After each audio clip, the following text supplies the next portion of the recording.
Isang magandang araw mga idol. Bagong adventure na naman tayo ngayong araw. Nandito tayo ngayon sa may tapat ng Gatasan.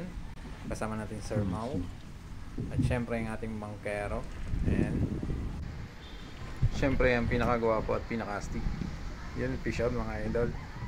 Let's go! Ito nga pala yung gamit nating lure. Itong green na may black. Ewan ko ba bakit itong paborito ko. Sa lahat ng fishing ko, ito yung madalas kong ginagamit kasi nga mas madalas ang strike ng mga isda dito, lalo ng mga lapu-lapu. Meron din may ibang nahuhuli pero kadalasan ito yung talaga yung gamit ko. Yung pinaka-paborito ko. Kaya mga idol, anong paborito yung lure.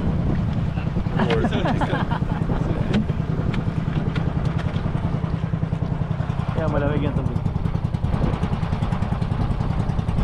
May naligaw. Maganda.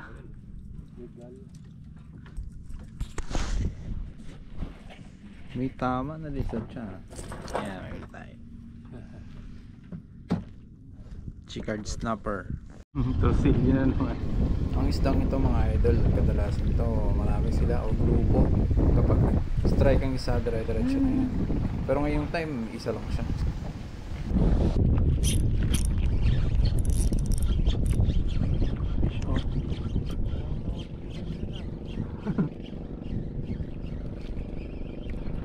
Kanuping.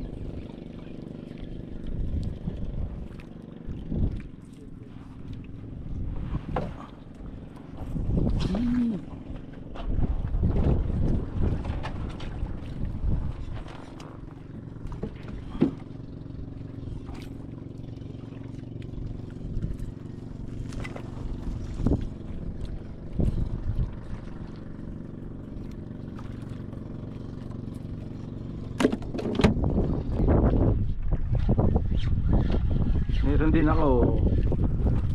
Oh. Dalawa na sila. So, kilawin natin. Asan yung sayo?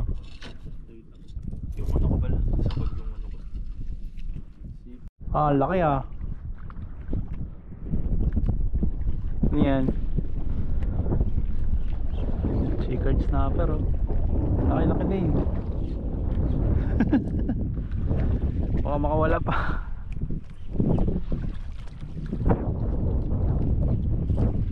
Kadali din na maganda-ganda.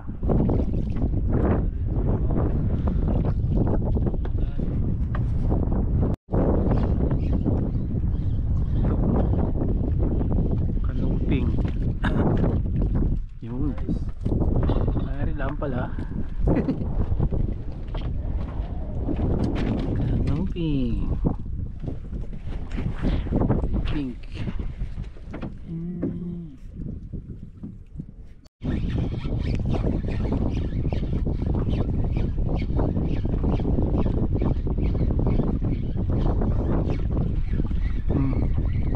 May pailan-ilan din naman.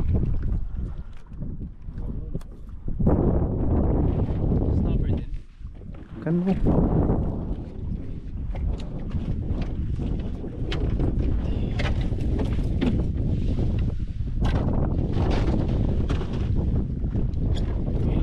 Binabasa ako ano siya sabi nila pagka ganyang cove. Ganyang cove. Yung ito daw patusok na to. Yan daw maraming isda. Saan? Mga patusok daw na ganyan. Labog. Pag matumal lang isda ano.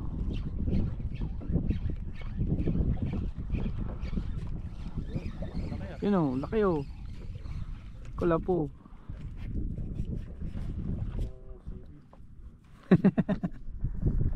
Kala mo isda no? Dahil tanghali na at medyo mataas na tubig, tsaka malakas ang alon, nag-decide na kami umuwi mga idol. So yun, salamat sa panonood ng ating adventure. Follow nyo naman ako mga idol para maragdagan naman namin subscribers. So maraming salamat sa panonood ng ating video. Fish on mga idol.